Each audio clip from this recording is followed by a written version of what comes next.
Chapter 5. The next night I had to dine with Father. I had trouble sitting down at the table because Bertha had made me wear a fashionable gown, and my petticoat was voluminous.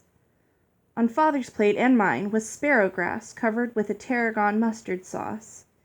In front of his plate was a many-faceted crystal goblet.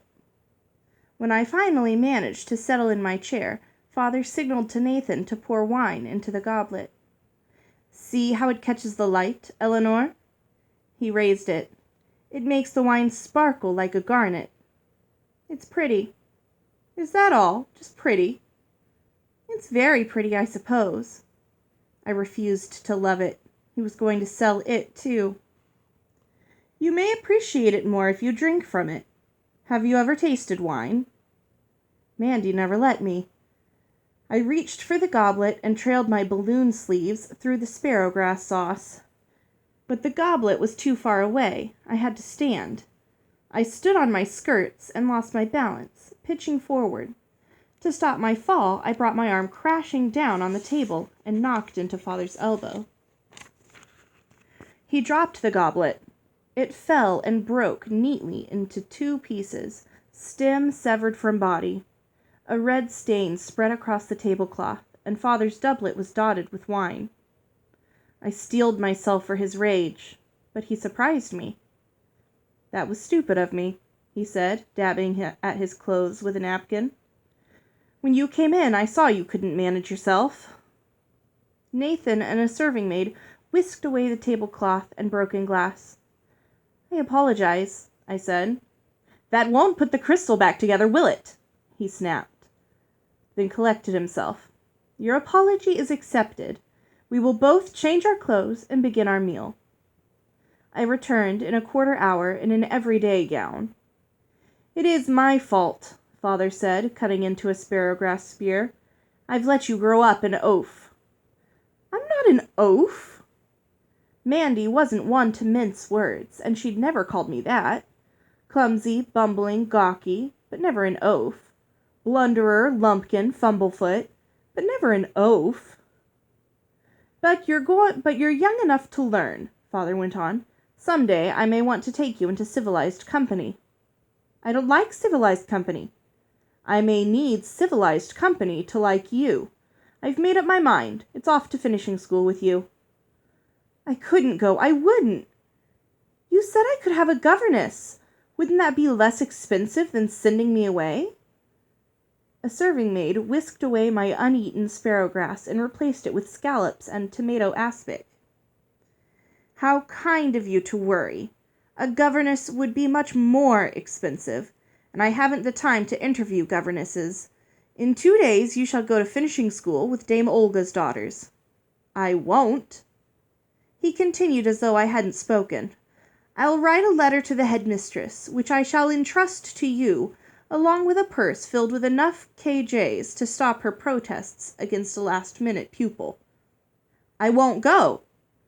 "You shall do as I say, Eleanor." "I won't go." "Ella." He bit into a scallop and spoke while he chewed.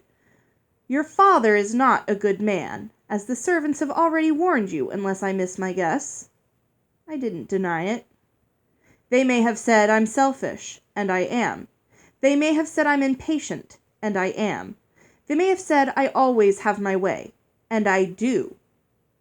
"I do too," I lied. He grinned at me admiringly.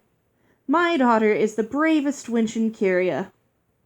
The smile vanished, and his mouth tightened into a hard, thin line. "But she shall go to finishing school if I have to take her there myself, and it will not be a pleasant trip if I have to lose time from my trading because of you. Do you understand, Ella?" Angry, Father reminded me of a carnival toy, a leather fist attached to a coiled spring used in puppet shows. When the spring was released, the fist shot out at a hapless puppet. With Father, it wasn't the fist that frightened me. It was the spring, because the spring determined the force of the blow. The anger in his eyes was so tightly coiled that I didn't know what would happen if his spring were tripped. I hated being frightened, but I was. "I'll go to finishing school." I couldn't help adding, but I shall loathe it." His grin was back. "You are free to loathe or to love, so long as you go." It was a taste of obedience without an order, and I didn't like it any better than the Lucinda-induced kind. I left the dining room, and he didn't stop me. It was early evening. In spite of the hour, I went up to my room and donned my nightgown. Then I moved my dolls, Flora and Rosamond, into bed and climbed in. They had stopped sleeping with me years before, but tonight I needed special comfort. I gathered them on my stomach and waited for sleep. But sleep was busy elsewhere. Tears started. I pushed Flora against my face. "Sweetie." The door opened. It was Mandy with tonic and a box. I felt bad enough. "No tonic, Mandy. I'm fine, truly." "Oh, lovey." She put down the tonic in the box and held me, stroking my forehead. "I don't want to go," I said into her shoulder. "I know, honey," she said. She held me for a long while, until I was almost asleep. Then she shifted her weight. "Tonic time." "I'll skip tonight." "No, you won't. Not tonight, especially. I won't have you getting sick when you need your strength." A spoon came out of her apron. "Take it. 3 spoons." I braced myself. Tonic tasted nutty and good, but it felt slimy, like swallowing a frog. Each spoonful oozed along my throat. I continued to gulp after it was down, to rid myself of the sensation. But it made me feel better. A little better. Ready to talk, anyway. I settled myself back in Mandy's lap. Why did Mother marry him? This question had troubled me since I was old enough to think about it. Until she was his wife, Sir Peter was very sweet to Lady. I didn't trust him, but she wouldn't listen to me.